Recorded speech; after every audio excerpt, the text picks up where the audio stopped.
Hello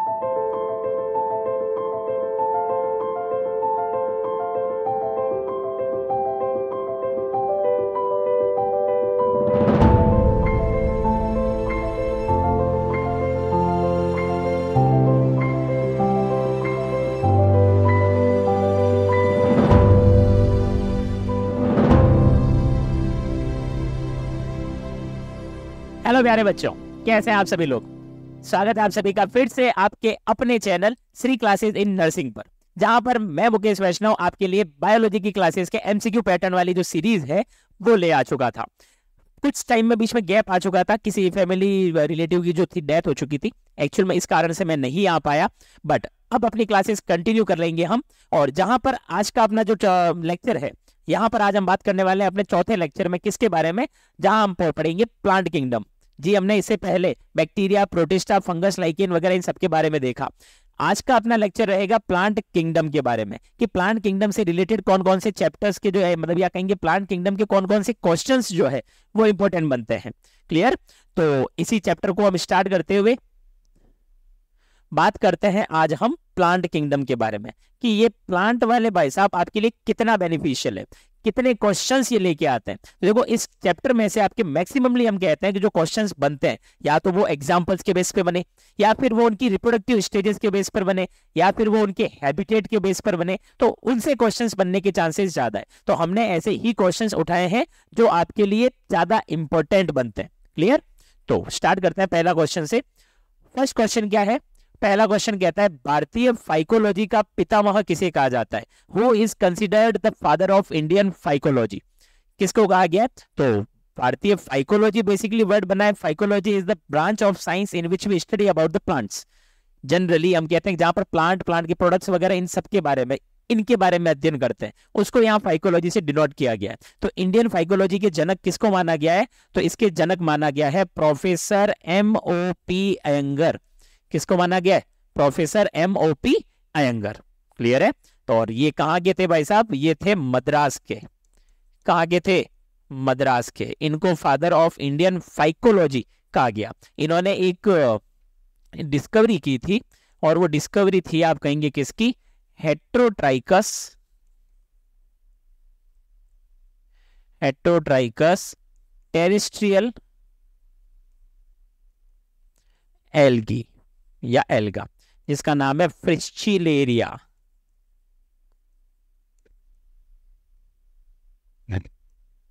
इन्होंने इसकी भी डिस्कवरी की थी। तो कौन है father of Indian phycology? Professor M.O.P. Iyengar. Clear है? कौन है फादर? M.O.P. अयंगर। चलिए नेक्स्ट क्वेश्चन कहता है, मैनिटोल शुगर किस एक के भीतर संचित होती है? जब हम एल्गी वाला पॉइंट पढ़ते हैं तो वहां पर आपको तीन तरह की एल्गी मिलती है, क्लोरोफाइसी, रोडोफाइसी और फिरोफाइसी। लाल शैवाल, हरी शैवाल, भूरी शैवाल, अलग अलग तरह की तीन पढ़ते हैं। इन तीनों में ही जो है संचित भोजन को पॉइंट पढ़ा जाता है, तीनों में ही संचित भोजन के लिए पॉइंट पढ़ा जाता है। तो हम जब बात करते हैं मैनिटोल किस में पाया जाता है, या मैनिटोल के रूप में संचित कौन करता है भोजन, तो मैनिटोल के फॉर्म में करता है आपके फ्यूकस। कौन करता है? मैनिटोल के फॉर्म में फ्यूकस करता है। और ये क्या है? ये तो ये आप कहेंगे ये है आपके ब्राउन एल्गी। फ्यूकस क्या है? ब्राउन एल्गी, भूरी शैवाल है ये। भूरी शैवाल का एग्जाम्पल है फ्यूकस। और बात करेंगे अगर आप कारा की, तो कारा है हरी शैवाल। कारा क्या है? हरी शैवाल। और वहीं अगर आप इसकी बात करें, या फिर पोरफायरा और ग्रेसिलेरिया, ये दोनों ही है रेड एल्गी। दोनों ही क्या है? रेड एल्गी या फिर लाल शैवाल। तो अपना आंसर क्या है? फ्यूकस। फ्यूकस में मैनिटोल के रूप में भोजन संचित रहता है। क्लियर है दोस्तों? चलिए नेक्स्ट बात करें अगर हम, तो नेक्स्ट क्वेश्चन कहता है, अगर अगर प्राप्त किया जाता है, अगर अगर इज ऑब्टेन्ड फ्रॉम। अब ये अगर अगर है क्या? तो इसका बहुत बेहतर तरीके से यूज होता है बायोटेक्नोलॉजी में। बायोटेक्नोलॉजी में इसको यूज किया जाता है। प्रोसेस है जेल इलेक्ट्रोफोरेसिस। Gel electrophoresis. जो डीएनए फ्रेगमेंट्स को अलग करती है, अलग अलग साइज के डीएनए टुकड़ों को क्या करती है, अलग करती है। उसमें जो जेल काम में ली जाती है वो इसी अगर अगर से मिली हुई या बनी हुई एगेरोस जेल होती है। तो ये अगर अगर किससे प्राप्त किया जाता है, ये गाइगर्टिना से, गैलिडियम या जेलिडियम से, या ग्रेसिलेरिया से, या फिर उपरोक्त सभी। तो आंसर है आपका उपरोक्त सभी। ये इन सभी से प्राप्त की जाती है। ये तीनों ही क्या है, ये तीनों ही एग्जाम्पल है आपके रेड एल्गी के।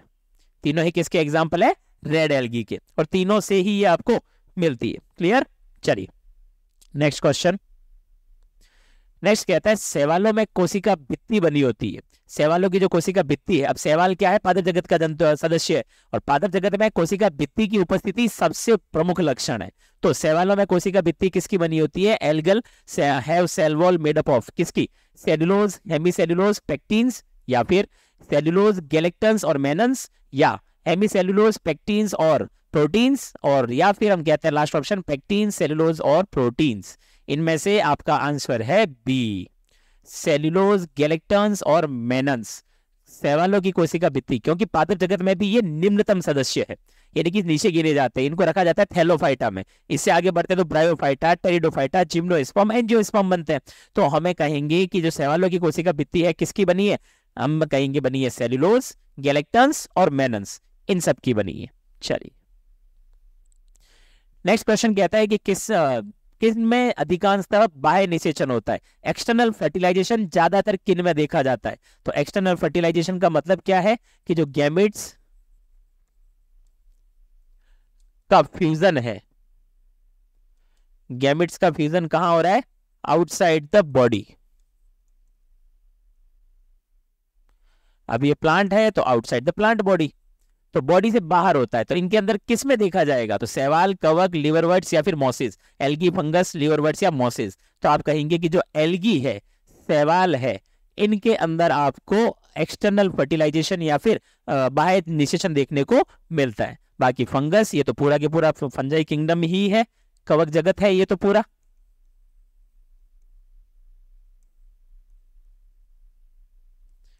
और लिवरवर्ट्स और मॉसेस ये आते हैं आपके टेरिडोफाइटा में। लिवरवर्ट्स और मॉसेस सॉरी ये आते हैं आपके ब्रायोफाइटा में। कहां रखे गए, ब्रायोफाइट्स में। तो आंसर क्या है आपका, एल्गी या शैवाल। नेक्स्ट क्वेश्चन कहता है जिनमें या किससे क्लोरोफिल ए और बी दोनों पाए जाते हैं, किस में मिलेंगे आपको, क्लोरोफिल ए भी होगा और क्लोरोफिल बी भी होगा। तो both chlorophyll A and B are present in Rhodophyceae, Phaeophyceae, Chlorophyceae या फिर नन ऑफ दीज। इन सब में से देखा जाए तो आपको क्लोरोफिल ए और बी पूछा गया है। क्लोरोफिल ए है मतलब कि फोटोसिंथेसिस करना है, और फोटोसिंथेसिस करना है मतलब कि वो वहां पर ग्रीन पार्ट होना चाहिए, और ग्रीन मतलब कि क्लोरो। तो क्लोरोफाइसी जिसको हरी शैवाल भी कहते हो आप, जिसे हरी शैवाल या फिर ग्रीन एल्गी नाम से भी जाना जाता है, ग्रीन एल्गी नाम से भी जाना जाता है। और रही बात रोडोफाइसी, फियोफाइसी इन दोनों की, तो रोडोफाइसी के अंदर आपको मेन पिगमेंट जो मिलेगा वो मिलेगा फाइकोइरिथ्रीन। कौन मिलेगा आपको, फाइकोइरिथ्रीन, मेन पिगमेंट ये होता है। जबकि फियोफाइसी की बात करें तो यहां पर मिलेगा आपको फ्यूकोजेंथीन, मेन पिगमेंट यहां पर कौन है, फ्यूकोजेंथीन। अपना आंसर है यहां पर क्लोरोफाइसी। क्लोरोफाइसी के अंदर आपको मिलेगा क्लोरोफिल ए एंड बी दोनों। चलिए फिर है बायोटेक्नोलॉजिकल अध्ययन में किस शैवाल का सर्वाधिक उपयोग हुआ है जो प्रोटीन स्रोत की दृष्टि से महत्वपूर्ण है। In biotechnological studies the alga that is exploited as a rich source of protein is, कौन सी है, स्पाइरोगायरा, स्पाइरुलिना, क्लेमाइडोमोनास या साइटोनिमा। किसको रखा गया है, तो इसमें आज का आपका आंसर है स्पाइरुलिना। स्पाइरुलिना को रखा गया है यहाँ पर, जो बायोटेक्नोलॉजिकली या जैव प्रौद्योगिकी रूप से बहुत ज्यादा इंपॉर्टेंट है।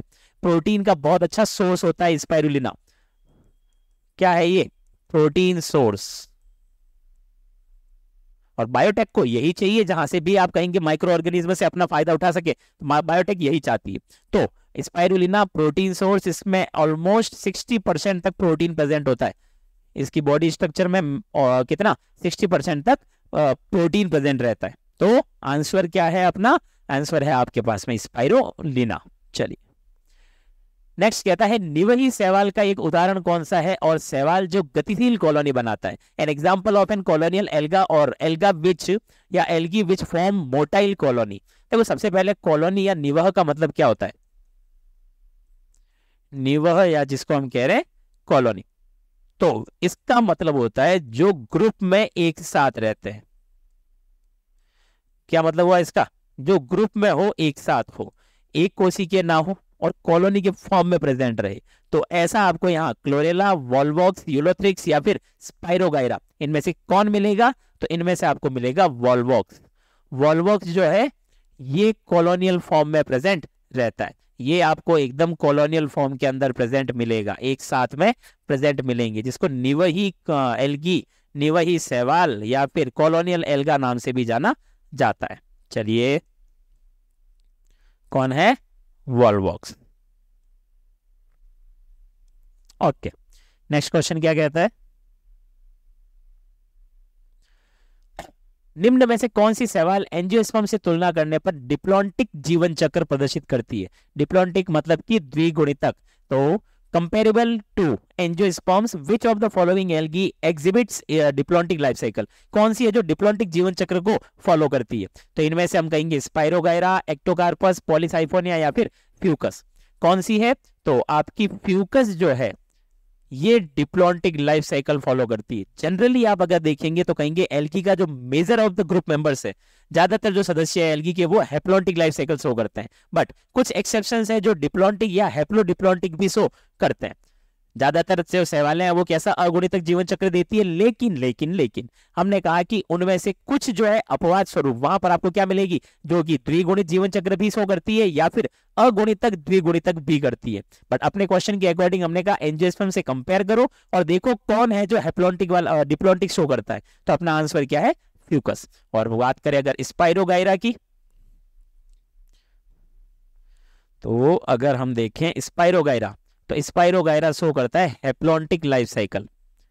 ये कैसा शो करता है? हैप्लॉन्टिक। और अगर इन दोनों को देखें, पॉलीसाइफोनिया और एक्टोकार्पस, तो ये शो करते हैं हैप्लोडिप्लॉन्टिक। ये कैसा लाइफ साइकिल शो करते हैं? Haplodiplontic life cycle. पॉलीसाइफोनिया और एक्टोकार्पस दोनों ही कैसा शो करेंगे? हैप्लोडिप्लॉन्टिक, मतलब कि दोनों कंडीशंस मिलेगी यहां पर आपको। चलिए नेक्स्ट क्वेश्चन कहता है क्लोरोफिल, फाइकोइरिथ्रिन और फ्यूकोजेंथीन वर्णकों से संबंधित रंगों का क्रम का चयन कीजिए। पिगमेंट्स क्लोरोफिल, फाइकोइरिथ्रिन एंड फ्यूकोजेंथीन, इनका ऑर्डर सेट करना है कि कौन सा पिगमेंट या वर्णक कौन सा कलर देता है। तो एग्जैक्ट सबसे पहले देखो आपको मिल रहा है क्लोरोफिल। सबसे पहले कौन? क्लोरोफिल। ये भाई साहब तो हमेशा आपको कैसा रंग देके जाएगा? ग्रीन। अब ग्रीन या हरा रंग देके जाएगा, यानी कि बाकी के जो 3 ऑप्शन है ये तो गए, क्योंकि हमें इसी ऑर्डर में देखना है। तो क्लोरोफिल के लिए अब ऑप्शंस बचे 2, ग्रीन रेड ब्राउन या फिर green brown red. Clear. Next क्या पूछा है? फाइकोइरिथ्रिन। नेक्स्ट पूछा है आपसे फाइकोइरिथ्रिन।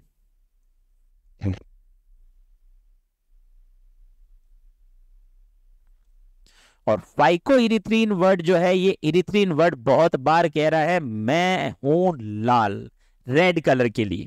तो फाइकोइरिथ्रिन क्या देके जाएगा? रेड देके जाएगा। पीछे बच गया फ्यूकोजेंथीन, तो वो ब्राउन कलर देके जाएगा। तो आपके पास में आंसर आ गया ए, ग्रीन, रेड एंड ब्राउन, हरा, लाल और भूरा। क्लियर। चलिए आगे बढ़ते हैं। तो नेक्स्ट क्वेश्चन क्या कहता है? वह कौन सा शैवाल है जिसे मानव के लिए खाद्य के रूप में नियोजित किया जा सकता है? Means an alga which can be employed as food for human being is, मनुष्य के लिए प्रोटीन या सिंपल सा कहीं तो फूड के फॉर्म में यूज लिया जा सकता है। क्लोरेला, स्पाइरोगाइरा, ऑसिलेटोरिया या फिर यूलोथ्रिक्स। तो आपका आंसर है इसमें क्लोरेला। आंसर है क्लोरेला। एक एल्गी, सिंगल सेल्ड एल्गी है, जिसको कि हम कह रहे हैं कि ये आप काम ले सकते हैं प्रोटीन सोर्स के फॉर्म में। सिंगल सेल्ड प्रोटीन, एससीपी में भी यूज करते हैं इसको। चलिए नेक्स्ट, शैवाल ब्रायोफाइटा से भिन्न है क्योंकि, क्या कारण है कि जो शैवाल है वो अलग होती है ब्रायोफाइट से? तो पहले तो याद रखें जो शैवाल है, एल्गी है, शैवाल या फिर एल्गी को हम किस में रख रहे हैं? इसको रखा गया है थैलोफाइटा में। कहां रख रहे हैं हम इसको? थैलोफाइटा में। तो बेसिकली पूछा गया थैलोफाइट्स ब्रायोफाइट से अलग क्यों हैं।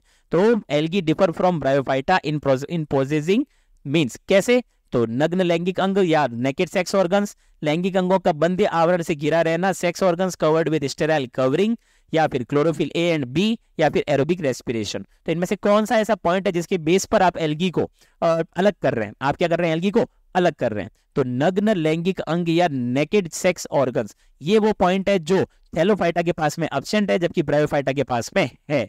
यानी कि थैलोफाइट्स के पास में नॉन जैकेटेड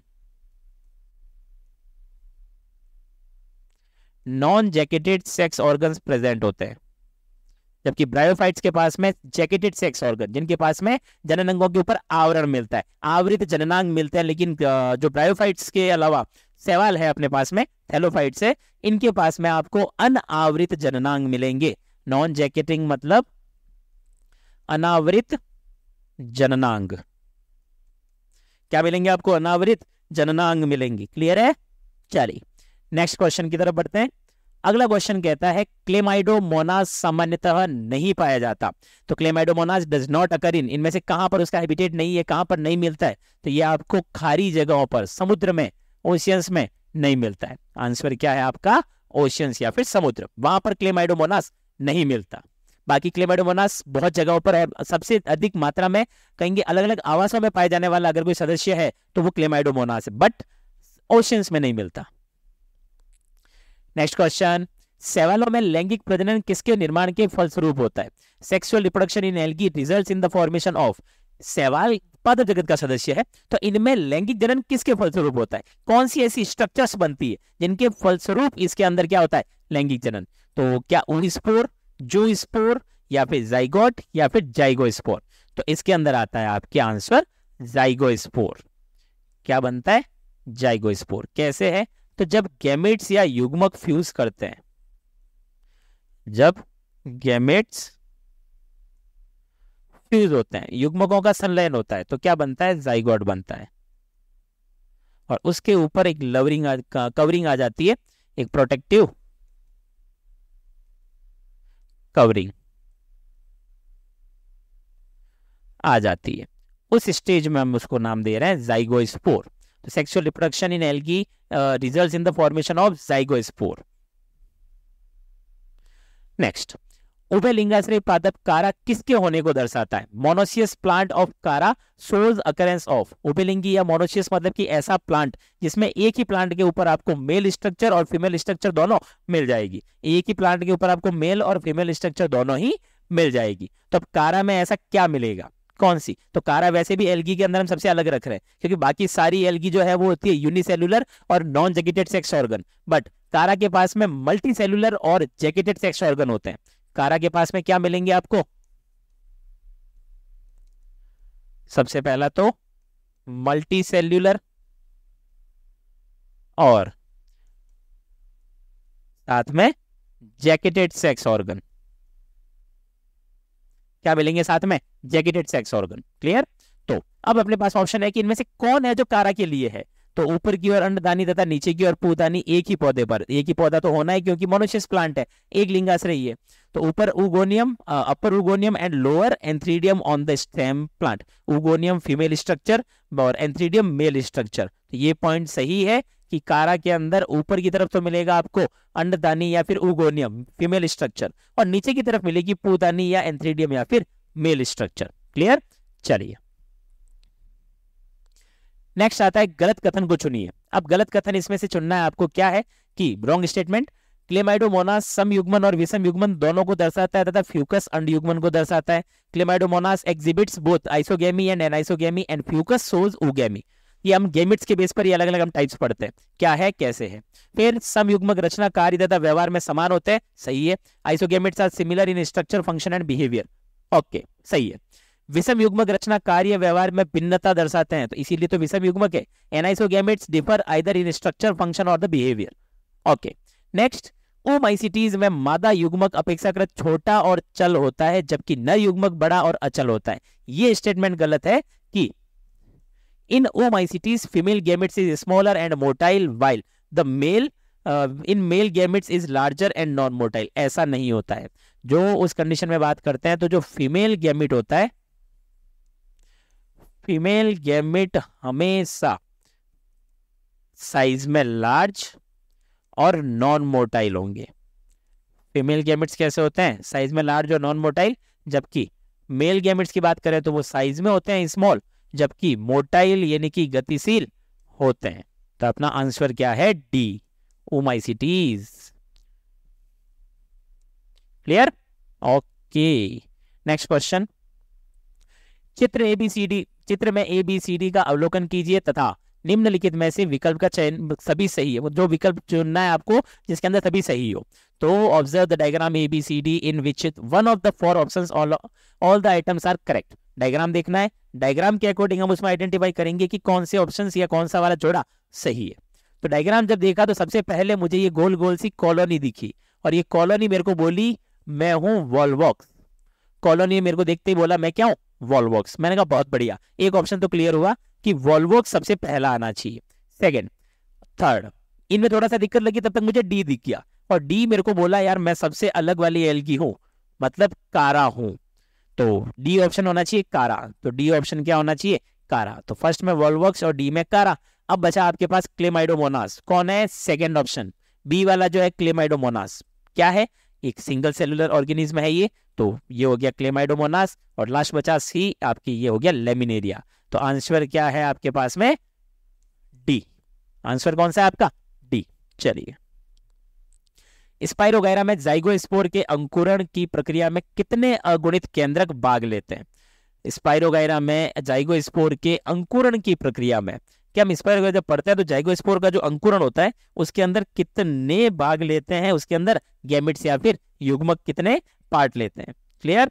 चलिए फटाफट से, अंकुरण की क्रिया में कितने न्यूक्लियस या कितने केंद्रक भाग लेंगे? अगुणित केंद्रक का है, हैप्लॉइड वाला। In spirogyra during the germination the zygospore how many haploid nuclei take part? जल्दी से, तो इसका आंसर क्या बना आपके पास? 1। एक न्यूक्लियस पार्ट लेता है, हैप्लॉन्टिक है बेचारा आगे जाकर के भी, मतलब कि हैप्लॉइड है, अगुणित कोशिका है, तो वो एक न्यूक्लियस पार्ट लेकर के आगे जाइगोस्पोर अंकुरण की क्रिया को प्रारंभ करवाता है। चलिए चलिए, साउंड आ रहा है? ओके, क्लियर है साउंड? ठीक है बच्चा, चलिए आगे बढ़ते हैं। तो नेक्स्ट क्वेश्चन क्या कहता है? नेक्स्ट क्वेश्चन कहता है यूलोथ्रिक्स की एक कोशिका में कितने क्लोरोप्लास्ट होते हैं? यूलोथ्रिक्स की एक सेल के अंदर कितने क्लोरोप्लास्ट मिलेंगे? हरित लवक कितने मिलेंगे? तो वहां पर आपको बेचारे के पास एक ही हरित लवक या क्लोरोप्लास्ट मिलेगा। A cell of ulothrix has chloroplast 2। अब मैक्सिमम नंबर ऑफ क्लोरोप्लास्ट कहां होता है?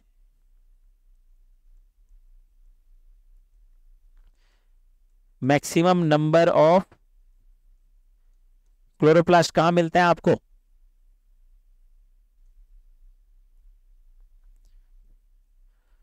पेलिसेड सेल्स ऑफ लीफ, मतलब पत्ती की खंभ कोशिकाएं।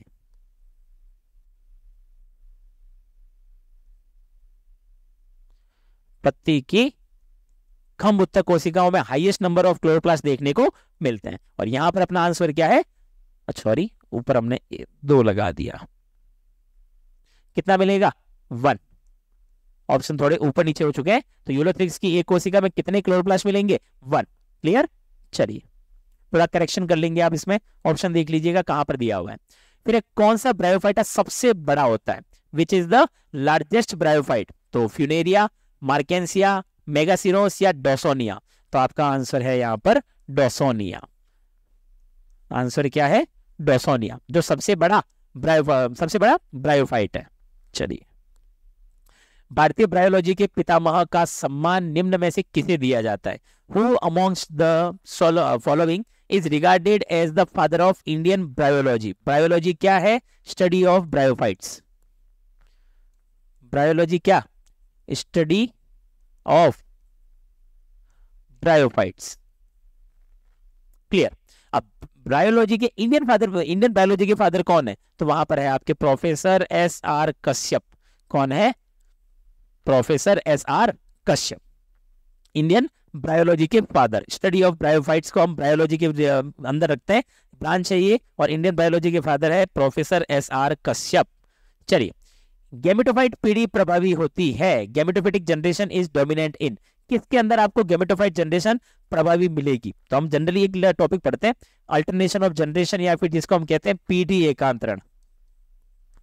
पीढ़ी एकांतरण क्या है?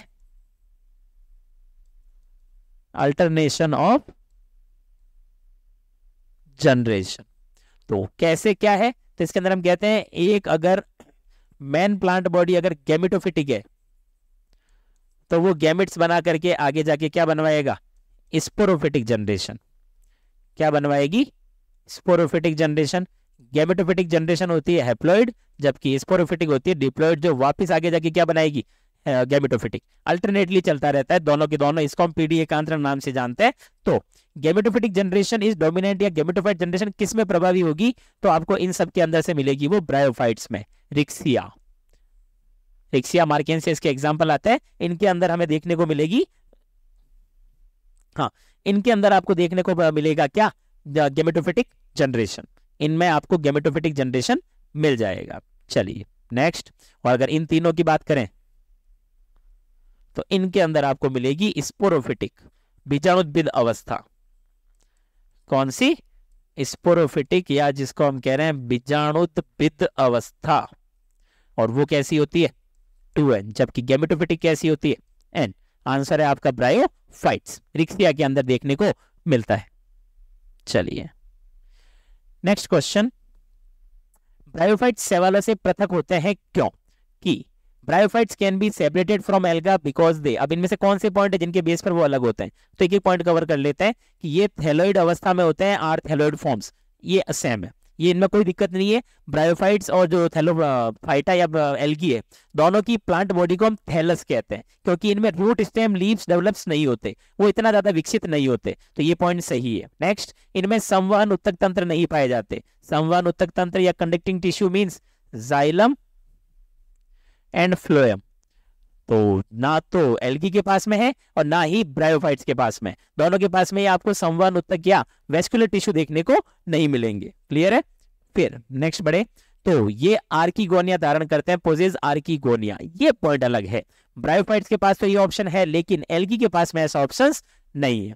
एल्गी के पास में आपको आर्किगोनिया जैसा कुछ नहीं मिलता, और ये क्लोरोप्लास्ट युक्त होता है, कंटेन क्लोरोप्लास्ट, प्लांट किंगडम का मेंबर है, तो क्लोरोप्लास्ट मिलेगा, तो ये पॉइंट सही है। और आंसर है आपका पोजेज आर्किगोनिया। ये क्या धारण करते हैं ब्रायोफाइट्स? आर्किगोनिया, जबकि शैवालों में या एल्गी में आर्किगोनिया देखने को नहीं मिलता है। क्लियर है? तो शैवालों में आर्किगोनिया नहीं मिलता है।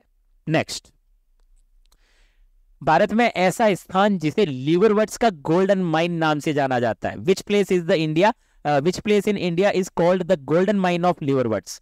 लीवरवर्ट्स किस में? ब्रायोफाइट्स के अंदर रखा। अब इसका गोल्डन माइन यानी कि जहां से बहुत से ऐसे मेंबर्स मिलते हैं, तो वो कहा जाता है वेस्टर्न हिमालय को।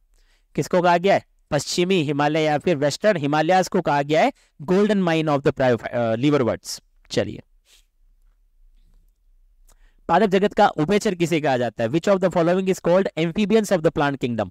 एम्फीबियंस कहते हैं जो कि लैंड पर भी सर्वाइव कर सके और साथ साथ में जिसको वाटर की भी रिक्वायरमेंट हो, उनको एम्फीबियंस या फिर उभयचर कहते हैं। तो ब्रायोफाइट, टेरिडोफाइट, जिम्नोस्पर्म, शैवाल, इनमें से किसको हम उभयचर कह रहे हैं? तो वो हम कह रहे हैं ब्रायोफाइट्स को। ब्रायोफाइट्स को हम उभयचर कहा जा रहा है या फिर एम्फीबियंस कहते हैं। जबकि अगर टेरिडोफाइट्स की बात करें तो टेरिडोफाइट्स को कहा जाता है reptiles of the plant kingdom. Reptiles of the plant kingdom मतलब पादप जगत के सरीसृप, पादप जगत के सरीसृप। क्लियर है? नेक्स्ट, ब्रायोफाइटा का मादा जननांग क्या कहलाता है? ब्रायोफाइट्स का female reproductive part of the bryophyte is, अभी अभी हमने कहा वो शैवाल से अलग क्यों है? क्योंकि वो आर्किगोनियम रखते हैं, और archegonium is the female structure of the bryophytes. Archegonium female structure जो है ये प्रेजेंट होती है ब्रायोफाइट्स के अंदर। क्लियर? मादा जननांग उपस्थित है। ब्रायोफाइट में आर्किगोनियम के किस भाग में अंडा होता है? In bryophytes which part of the archegonium an encloses egg? Egg मतलब कि यहाँ क्या है? एग यहाँ पर कहा जा रहा है फीमेल गैमेट से। फीमेल रिप्रोडक्टिव सेल या फिर फीमेल गैमेट से, तो किसके पास में पड़ा रहता है? नेक कवर सेल, वेंटर या फिर नेक कैनाल कोशिका। तो इसकी कुछ स्ट्रक्चर ऐसी रहती है कुछ यूं, जिसमें यहां जो सेल्स होती है,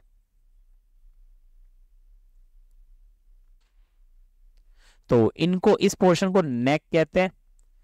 ये पोर्शन जो है इसे वेंटर कहा गया है। इसे क्या कहते हैं? वेंटर। और वेंटर के अंदर, वेंटर में यहां पर प्रेजेंट होती है एग सेल। तो डायग्रामेटिकली जैसा पता चल पा रहा है, तो और जो नेक कैनाल सेल्स है, तो इसके अंदर की तरफ जो सेल्स होती है यहां पर, इस कैनाल या इस गुहा या नलिका से निकलने वाली, वो होती है नेक कैनाल सेल्स। बट हमने कहा एग सेल कहां पड़ी है? वेंटर के पास। एग सेल कहां पड़ी है? वेंटर के पास। चलिए नेक्स्ट, प्राचीन या आद्य प्रकार का स्टोमेटा पाए जाते हैं। प्राचीन या आद्य प्रकार के स्टोमेटा आपको कहां पर मिलेंगे? मॉस की पत्तियों में, मॉस के अक्ष में, मॉस के कैप्सूल के एपोफाइसिस में, या फिर हम कह रहे हैं उपरोक्त सभी में। इनमें से किसके पास में आपको प्राचीन या आद्य प्रकार के स्टोमेटा मिलेंगे? Primitive type of stomata are found in, किन में मिलेंगे? Leaves of moss plant, axis of the moss plant, apophysis of capsule of the moss and all of the above. तो आपका आंसर क्या है? मॉस के कैप्सूल के एपोफाइसिस में, apophysis of capsule of mosses. Clear है? तो कहां मिलता है ये आपको? एपोफाइसिस के अंदर। चलिए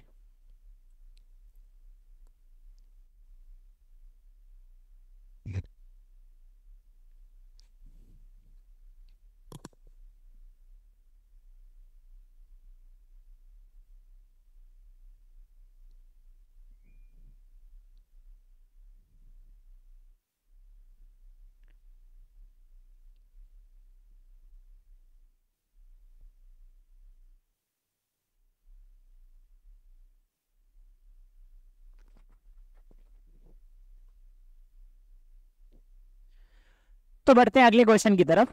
अगला क्वेश्चन हमें कहता है कि मॉस में एंथ्रीडिया और आर्किगोनिया कहाँ स्थित होते हैं? मॉस के अंदर, यानी कि आप ब्रायोफाइट्स की बात कर रहे हैं, तो इनमें आपको एंथ्रीडिया जो कि नर संरचना है, और आर्किगोनिया यानी कि मादा संरचना, means what, where are the antheridia and archegonia situated in the moss? पत्तियों के सिरे पर, on the apex of the leaves, leaves के जस्ट ऊपर। पत्तियों के अक्ष में, in the axil of the leaves. तने के सिरे पर, on the apex of the stem, या फिर तने के आधार पर, means on the basis of या on the base of stem. तो आपका जो आंसर है, कहां मिलेंगे आपको मॉस में? ये मिलेंगे तने के सिरे पर, यानी कि on the apex of the stem. यहां पर आपको ये मिलेंगे। कौन? एंथ्रीडिया और आर्किगोनिया मेल स्ट्रक्चर और female structure. Antheridia male structure, जबकि आर्किगोनिया फीमेल स्ट्रक्चर। चलिए नेक्स्ट क्वेश्चन कहता है, निम्न में से कौन संवहनी क्रिप्टोगेम से संबंधित है, या फिर पहला वेस्कुलर संवहनी पादप कौन है? Which one of the following belongs to the vascular cryptogams और the first vascular plants? Vascular word आपको जितनी बार दिख रहा है, यानी कि ये आपसे पूछ रहा है जाइलम और फ्लोएम के बारे में, जाइलम एंड फ्लोएम के बारे में। क्लियर? तो first vascular plant is bryophytes, pteridophytes, gymnosperms और द एंजियोस्पर्म। तो थैलोफाइटा और ब्रायोफाइटा दोनों के पास में ही जाइलम फ्लोएम जैसा कुछ भी नहीं, बट टेरिडोफाइटा के कुछ मेंबर्स के अंदर आपको ये देखने को मिलता है। तो आंसर क्या है आपका? Pteridophyta. The first vascular cryptogams is known as pteridophytes. Clear? Okay, देखो इस क्वेश्चन का थोड़ा सा ये देख लेना, फर्स्ट पूछा है, बाकी एंजियोस्पर्म और जिम्नोस्पर्म में वेल डेवलप्ड मिल जाएंगे। इसके पास कुछ कुछ कम है, तो एंजियोस्पर्म के पास सब कुछ है। जाइलम फ्लोएम के बारे में सारे पॉइंट्स आपको यहाँ मिल जाएंगे, बट हमें पूछा गया है कि फर्स्ट वाला कौन सा है वेस्कुलर क्रिप्टोगेम्स, तो अपना आंसर आया टेरिडोफाइट्स। फिर आता है निम्न व्यक्तियों में से पूरा वनस्पति विज्ञ कौन था? वो अमोंग द फॉलोइंग वाज पेलियोबॉटनिस्ट। पेलियोबॉटनिस्ट कौन? जो स्टडी करते हैं, किसकी करते हैं? वो करते हैं फॉसिल्स की स्टडी। क्या करते हैं? जीवाश्म का अध्ययन। पूरा वनस्पतिज्ञ मतलब कि जीवाश्म का अध्ययन। चलो, तो पेलियोबॉटनी के लिए बात की हमने, स्टडी ऑफ फॉसिल्स। अब कौन है ऐसा? P Maheshwari, S R Kashyap, B Sahni या फिर वी पुरी। तो इसमें आता है आपके बी साहनी। आंसर क्या है? बी साहनी, बीरबल साहनी।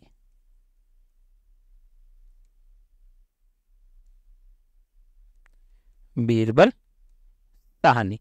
चलिए नेक्स्ट क्वेश्चन कहता है क्लब मॉस किससे संबंधित है? क्लब मॉस बिलोंग्स टू, किससे रिलेटेड है ये? तो ये आपके टेरिडो, शैवाल, कवक या फिर ब्रायोफाइट्स। तो ये आपके रिलेटेड है टेरिडोफाइटा से। किससे रिलेटेड है? टेरिडोफाइटा से। ऑप्शन थोड़े ऊपर नीचे है, देख लीजिएगा, टाइपिंग के समय हो चुका है थोड़ा। तो टेरिडोफाइट्स के रिलेटेड होते हैं क्लब मॉस। ये क्या करते हैं, जनरली इनको ग्राउंड पाइन्स भी कहते हैं, लाइकोपोडियम इनके अंदर भी रखा जाता है। तो ये क्या करते हैं, ग्राउंड के ऊपर पूरा एक जैसे मैट बिछा हुआ हो वैसे स्ट्रक्चर बना देते हैं। तो क्लब मॉस कौन से रिलेटेड है? टेरिडोफाइट्स से। नेक्स्ट, ब्रायोफाइट्स तथा टेरिडोफाइट्स के बीच समान लक्षण क्या है? Common characteristics between bryophytes and the pteridophytes. दोनों के बीच में कॉमन पॉइंट बताना है जो टेरिडोफाइट्स भी शो करते हैं और ब्रायोफाइट्स भी शो करते हैं। तो ऐसा कौन है? वेस्क्यूलराइजेशन, या फिर स्थलीय स्वभाव, या फिर निषेचन के लिए जल, या फिर आत्मनिर्भर sporophyte. Vascularization, terrestrial habit, water for fertilization and the independent sporophytes. तो वाटर फॉर फर्टिलाइजेशन, निषेचन के लिए जल की आवश्यकता, ये है आपका आंसर। इस पॉइंट के बेस पर दोनों सिमिलर होते हैं। इस पॉइंट के बेस पर टेरिडोफाइट्स को भी निषेचन या फर्टिलाइजेशन के लिए पानी की जरूरत पड़ती है, और इसी तरह से ब्रायोफाइट्स को भी पानी की जरूरत पड़ती है। किसके लिए? निषेचन के लिए। तो ये दोनों ही कंप्लीटली टेरेस्ट्रियल प्लांट नहीं होते, कंप्लीटली ये हम कहेंगे कि सफल स्थलीय पादप नहीं होते। नेक्स्ट क्वेश्चन, फर्न में निषेचन के दौरान नर गैमेट तथा मादा गैमेट पर किसके माध्यम से पहुंचते हैं? फर्न यानी कि वही pteridophytes during fertilisation, male gametes during fertilisation in ferns, male gamete reaches the female gamete through the agency of, या फिर सही कहेंगे एजेंट ऑफ। किसके थ्रू जाते हैं वो? तो वो यहां पर जाते हैं, क्योंकि देखो पढ़ क्या रहे हो आप, फर्न्स। फर्न क्या है? टेरिडोफाइट्स। और अभी हमने कहा निषेचन के लिए इनको पानी पे डिपेंड रहना पड़ता है, तो उस कंडीशन में इनको किसकी जरूरत पड़ती है? वाटर की, जल की आवश्यकता पड़ती है इनको ट्रांसफर होने के लिए। मेल गैमेट वाटर फ्लो के साथ में, वाटर करंट के साथ में फ्लो करते हुए जाएगा और फीमेल गैमेट तक पहुंच जाएगा। नेक्स्ट, वानस्पतिक सर्प कौन है, या फिर बॉटनिकल स्नेक्स, या हम ये कह सकते हैं रेप्टाइल्स ऑफ प्लांट किंगडम। इनको और क्या कह सकते हैं हम? Reptiles of plant kingdom. पादप जगत के सरीसृप, पादप जगत के सरीसृप किसको कहेंगे? कौन है पादप जगत के सरीसृप? तो शैवाल, कवक, ब्रायोफाइट्स या टेरिडोफाइट्स। तो एल्गी, फंगस, ब्रायोफाइट्स और टेरिडोफाइट्स। तो किसको कहते हो आप? सर्प या बॉटनिकल स्नेक्स, या आप कहते हो टेरिडोफाइट्स को। और ब्रायोफाइट्स को हमने पहले ही कहा था, ये कौन है? Amphibians of plant kingdom. कौन थे ये? Amphibians of plant kingdom. ये भी क्वेश्चन पूछा जा सकता है, अच्छे से याद रखिएगा कि ये कौन थे? पादप जगत के उभयचर। क्या थे ये? पादप जगत के उभयचर। क्लियर है? चलिए तो इससे आगे बढ़े, आंसर अपना टेरिडोफाइट्स। नेक्स्ट आता है, कौन सा टेरिडोफाइट हॉर्सटेल कहलाता है? Which pteridophyte is called as horsetail? किसको कहते हैं? तो आप ये कहते हैं इक्विसिटम को। किसको कहते हैं? इक्विसिटम को। टेरिडोफाइट्स के मेंबर में इसकी जो एग्जैक्ट स्ट्रक्चर है वो घोड़े की पूंछ के समान हॉर्सटेल के जैसी होती है, इसलिए इसको हम क्या कहते हैं? हॉर्सटेल। क्या है? इक्विसिटम। किसका मेंबर? टेरिडोफाइट्स का। चलिए नेक्स्ट है, निम्न में से कौन सा टेरिडोफाइटा नहीं है? चार एग्जांपल्स आपको मिल रहे हैं, which one of the following is not a pteridophytes. इन चार ऑप्शंस में से कौन है जो टेरिडोफाइटा नहीं है बट यहां पर रखा गया है? तो गिंगो, सिलेजिनेला, पॉलीपोडियम, या फिर जिसको हम कह रहे हैं एजोला। तो इनमें से आपका आंसर है गिंगो, ये टेरिडोफाइट नहीं है। तो ये भाई साहब कौन है? ये है आपके जिम्नोस्पर्म का मेंबर। क्या है ये?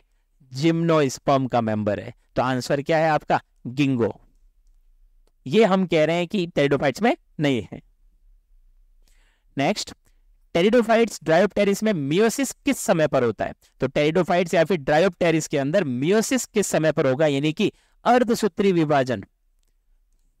क्या होगा? अर्धसूत्री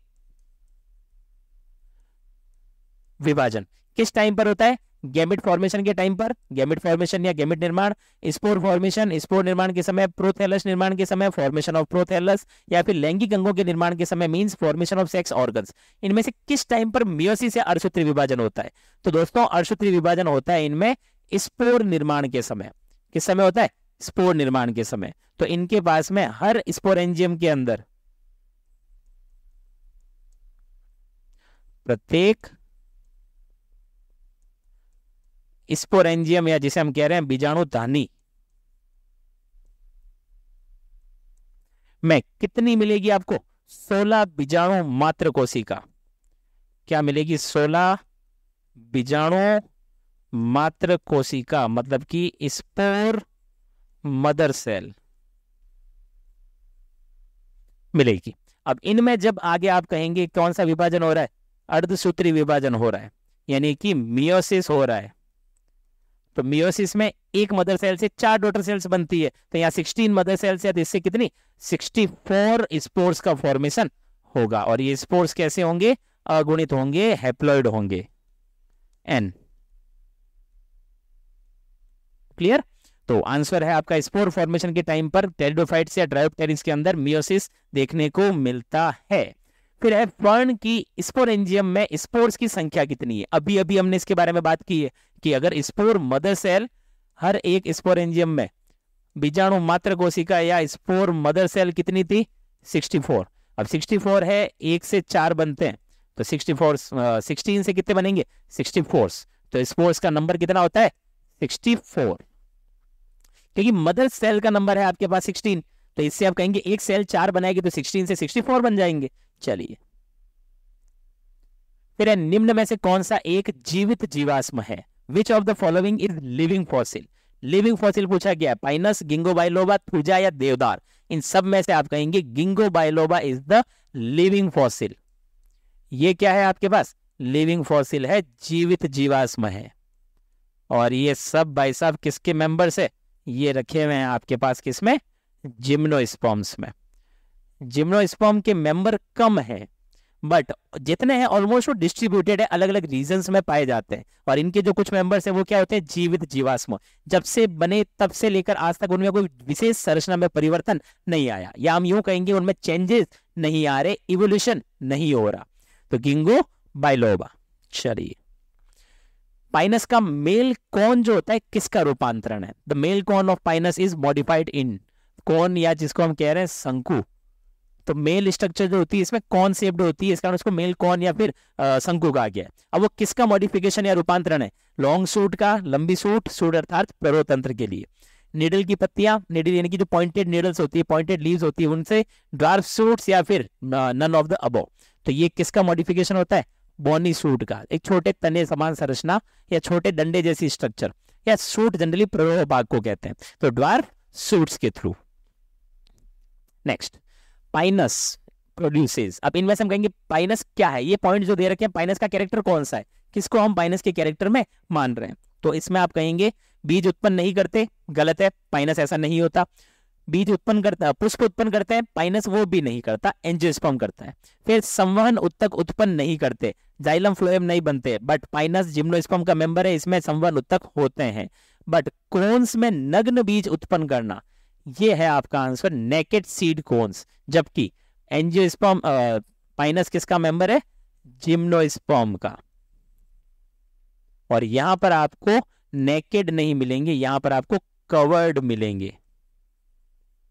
यहां क्या है? सीड कोन्स जो है, देखो सीड इनके पास में नेकेड है, सीड कैसे है? नेकेड है, बट जो सीड कोन्स है स्ट्रक्चर पूरी वो कैसी है? कवर्ड है। तो naked seed cones, pinus produces naked seed in cones, या फिर कोन्स में नग्न बीज उत्पन्न करते हैं, कवरिंग नहीं होती, नेकेड सीड होता है, जिसको हम कहते हैं अनावृत बीज, अनावृत बीज। और इस पूरे ग्रुप को, जिम्नोस्पर्म को आप कहते हो अनावृत बीजी। पूरे ग्रुप को हम क्या कहते हैं? अनावृत बीजी। चलिए, नेक्स्ट क्वेश्चन। नेक्स्ट कहते हैं पाइनस का एंडोस्पर्म है, पाइनस का एंडोस्पर्म है। Endosperm is basically a nutritive structure. एक पोषकीय संरचना है। एंडोस्पर्म क्या है? एक पोषकीय संरचना है। तो पाइनस में ऐसा कौन होता है? तो पाइनस में मादा गैमेटोफाइट जो है, फीमेल गैमेटोफाइट जो है, वो एंडोस्पर्म की तरह काम करती है, या फिर जिसको हम कह रहे हैं न्यूट्रिटिव स्ट्रक्चर है ये। एक हम पढ़ते हैं, इसको हम कहते हैं भ्रूण कोष। एंडोस्पर्म मीन्स इसको हम कहते हैं भ्रूण कोष, भ्रूण कोष। तो फीमेल गैमेटोफाइट इज मतलब पाइनस का एंडोस्पर्म कौन है? Female gametophyte. नेक्स्ट, साइकस की कोरिलेट जड़ों में एक सहजीवी शैवाल पाई जाती है। A coralloid roots of cycas possess a symbiotic alga. तो पहले तो सिम्बायोटिक या सहजीवी याद रखें, सहजीवन या फिर सिम्बायोसिस, जहां पर दो ऑर्गेनिज्म जो होते हैं साथ साथ जीवन यापन करते हैं। अब यहां पर एक तो साइकस हो गया, और साइकस के साथ में इनमें से कौन मिलेगा? ओलोसिरा, स्पाइरोगाइरा, यूलोथ्रिक्स या एनाबिना। तो इनमें से एनाबिना जो है ये पाई जाती है साइकस की जड़ों के साथ में। कहां पाई जाती है? साइकस की जड़ों में। तो साइकस की जड़ प्लस साथ में कौन? एनाबिना। इनको हम क्या कह रहे हैं? ये है कोरिलोइड जड़। क्या कहा गया इसे? कोरिलोइड जड़, प्रवाल मूल कहते हैं। और एनाबिना क्या है? ये नील हरित शैवाल है, ब्लू ग्रीन एल्गी है ये क्या है? ब्लू ग्रीन एल्गी है। चलिए नेक्स्ट क्वेश्चन कहता है साइकस में परागण पाया जाता है। अब एग्जैक्ट परागण क्रिया किसकी होती है? पॉलिनेशन किसका होता है? पॉलिनेशन या फिर परागण क्या होता है? जिसमें हम कहते हैं पराग कण मतलब पोलन ग्रेन ट्रांसफर करवाते हैं। कहां पर? फीमेल स्ट्रक्चर तक, वहां तक पहुंचाते हैं। लेकिन अब परागकण एग्जैक्ट कैसा होता है? तो वहां हम कहेंगे परागकण कैसा होता है? 3 सेल्ड स्टेज वाला होता है। इस स्टेज के अंदर परागकण का ट्रांसफर होता है। कितनी? 3 सेल्ड स्टेज में। चलिए नेक्स्ट क्वेश्चन, साइकस का सागो पेट की सागो साइकस का ही बीज के समान संरचना है। तो साइकस का जो सागो है पेट की खराबी करने वाले मरीजों को दिया जाता है, या जिनके पेट ज्यादा खराब रहते हैं उनको दिया जाता है। उसका कारण क्या है?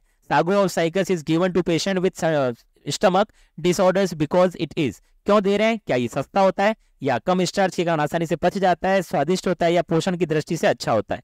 यानी कि चीप है, easily digestive with less starch, tastier होता है, या फिर विद हाई न्यूट्रिटिव वैल्यू। तो इसका आंसर है आपके कि इसके पास में कम स्टार्च होता है। और कम स्टार्च यानी कि इसका डाइजेशन या पाचन क्या हो जाता है? इजी हो जाता है। और ऑलरेडी जिनका पेट खराब है तो डाइजेस्टिव सिस्टम उनका सही नहीं है, वो सही से पचा नहीं सकते, तो इसलिए उनको ऐसा फूड दिया जाता है जिसमें ऑलरेडी स्टार्च का अमाउंट क्या होगा? कम होगा, जिससे डाइजेशन करने में क्या हो सके? इजी हो सके। चलिए, साइकस का मेगा स्पोरोफिल किसके समजात होता है? मेगा स्पोरोफिल गुरु बीजाणु दानी। मेगा स्पोरोफिल मीन्स गुरु बीजाणु दानी। ये किसके समजात या किसके समान होता है? कार्पल, स्टेमन, पेटल या सेपल। ये पुष्प के भाग है सारे। किसके पार्ट है ये? फ्लावर पार्ट है ये, पुष्प के भाग है, कार्पल्स, स्टेमन, पेटल्स और सेपल्स। तो ये किसके समजात होता है मेगा स्पोरोफिल? ये होता है कार्पल के समजात। कार्पल या जिसे हम अंडप भी कहते हैं, कार्पल या जिसे क्या कहते हैं? अंडप। तो ये क्या है? बेसिकली फीमेल स्ट्रक्चर है क्या ये? Female reproductive structure. चलिए, तो साइकस में मेगा स्पोरोफिल जो है साइकस में वो किसका होमोलोगस या किसका समझाते हैं? कार्पल का समझाते हैं। चलिए, फिर है बीज पाए जाते हैं। Seeds are found in angiosperm, bryophyte, pteridophyte या एल्गी। सिंपल है, बिना टाइम लगाए हम कहेंगे कि ये आपको इन चारों में से किस में मिलेंगे? एंजियोस्पर्म्स में। एंजियोस्पर्म के अंदर सीड पाए जाते हैं, इसीलिए इनको हम आवृत बीजी कवर्ड सीड वाले प्लांट कहते हैं। क्लियर? चलिए निम्न में से कौन सा समूह है जो फेनेरोगेम्स के अंतर्गत आते हैं? फेनेरोगेम्स अर्थात जो पुष्प का निर्माण करते हैं। Which one of the following is are grouped under phanerogams? तो ये कहाँ आते हैं? फेनेरोगेम्स के अंदर आते हैं आपके एक तो एंजियो और एक जिम्नो, ये दोनों आते हैं, यानी कि answer both A and B. Answer is the both A and B. Option थोड़ा सा ऊपर नीचे है। चलिए नेक्स्ट, पुष्पीय पादप की द्विगुणित संख्या है। एक पुष्पीय पादप है जिसके अंदर उसके जो द्विगुणित संख्या, मतलब वो द्विगुणित है। संख्या कितनी है? 36। संख्या कितनी है उसकी? 36 है। अब इसके एंडोस्पर्म के क्रोमोसोम की संख्या क्या होगी? If the diploid number of a flowering plant is 36, what would be the chromosome number in its endosperm? क्या होगी? तो देखो हमें पहले बताया गया है कि जो फ्लावरिंग प्लांट है, तो देखो प्लांट बता दिया कैसा है, 2n है, and 2n is equal to number of chromosome कितना है इसके पास? 36। अब पूछा गया है किसके बारे में? एंडोस्पर्म के बारे में, यानी कि भ्रूण कोष के बारे में। तो एंडोस्पर्म भाई साहब कैसे होते हैं? 3n। एंडोस्पर्म कैसा होता है?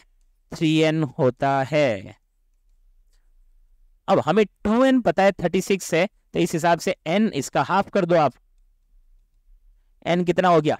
18। तो 3n के लिए 18 इंटू 3, आंसर इज 54। तो कितने होते हैं? 54। क्लियर? तो एक पुष्पीय पादप में द्विगुणित संख्या 36 है, तो उसके एंडोस्पर्म के अंदर कितना होगा? गुणसूत्रों का नंबर 54 होगा। चलिए, तो इसी के साथ में ये जो पादप जगत वाला वनस्पति जगत का जो अपने पास में चैप्टर था, उसके इंपॉर्टेंट एमसीक्यूज हमने किए, बहुत अच्छे तरीके से आपको समझाया गया, और इनके इंपॉर्टेंट क्वेश्चंस जो भी बनते हैं, जितने हमें लगते हैं कि ये बस इजी है, बट उनके बारे में समझना बहुत ज्यादा जरूरी होता है। तो दोस्तों, इस चैप्टर के हमने एमसीक्यूज खत्म किए। मिलते हैं अगले चैप्टर के साथ में, तब तक के लिए thank you for watching. Bye guys.